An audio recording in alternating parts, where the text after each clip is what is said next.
Stocks पर नजर डालते हैं। दो पावर कंपनियों के नतीजे आए थे कल। एक है पावर ग्रिड, निफ्टी 50 कंपनी है। स्टॉक में करीब 3% की गिरावट आज की ट्रेडिंग सेशन में दिखी है। नतीजे काफी कमजोर थे। रेवेन्यूज 4% गिरे थे ईयर ऑन ईयर बेसिस पर, और एबिटा में भी 10% की गिरावट दिखी थी, जिसके चलते स्टॉक में भी 3% से ज्यादा की गिरावट दिखी है।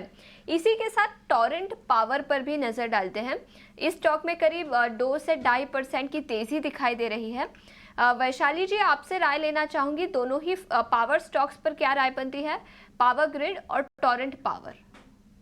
तो टोरेंट पावर एक हाई बना के एक अभी तो कंसोलिडेशन में है, but confirmation of a bullish trend continuation 1500 के ऊपर ही आता है। सो आई थिंक फिलहाल वेट एंड वॉच का सिनेरियो रहेगा। 1300 का सपोर्ट और 1500 का रेजिस्टेंस इन टोरेंट पावर।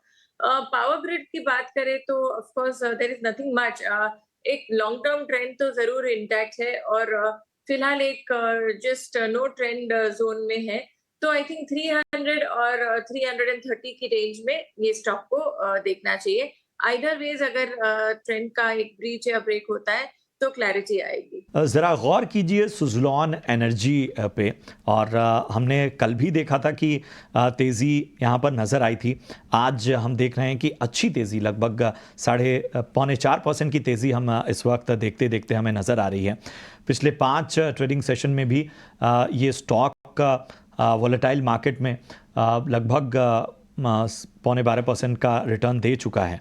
वहीं अगर हम पिछले 1 महीने में देखें तो थोड़ा सा जो है वो एक संतुलित इसका प्रदर्शन रहा है। लगभग 14% तक का रिटर्न यहाँ पर नज़र आया है। सुज़लॉन एनर्जी और इसमें थोड़ा मैं जोड़ देता हूँ SJVN को भी, इन दोनों पर राय दीजिए।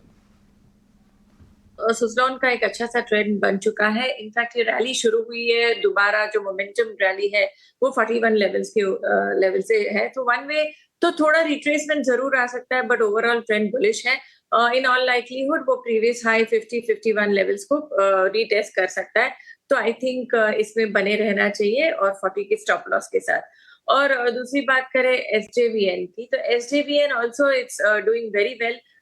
स्टॉक में काफी तेजी दिख रही है, और ग्रेजुअल ये अपवर्ड हायर हाइज बना रहा है। So I think even near term के लिए अगर देखें तो 143 के स्टॉप लॉस के साथ इसको कंसिडर किया जा सकता है। मोमेंटम ये क्रॉस करता है 150 152 को, तो आई थिंक ये 160 के लिए तैयार है। SJVN पर ये राय 151 152 क्रॉस कर सकता है, और अगर वो क्रॉस करेगा तो 160 तक के लेवल्स मिल सकते हैं। और सुज़लॉन एनर्जी में भी पॉजिटिव मोमेंटम नजर आ रहा है।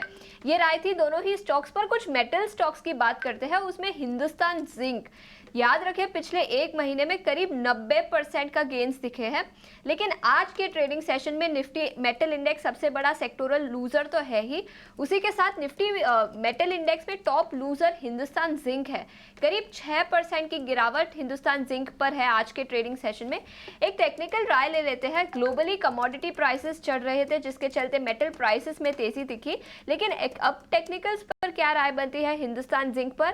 वैशाली जी, हिंदुस्तान जिंक के चार्ट से क्या निकल कर आ रहा है, और अगर किसी व्यूअर के पास हिंदुस्तान जिंक है तो उन्हें क्या करना चाहिए?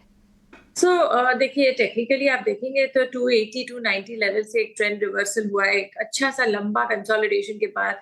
और राइट फ्रॉम 292 हमने देखा है दैट 800 के हाइट्स तक ये जा चुका है।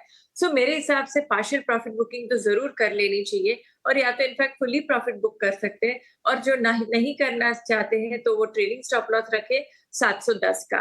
अगर ये 700 लेवल्स क्रॉस तोड़ता है तो फिर फर्दर प्रॉफिट बुकिंग आ सकता है। I would say partial profit में कोई हर्ज नहीं है।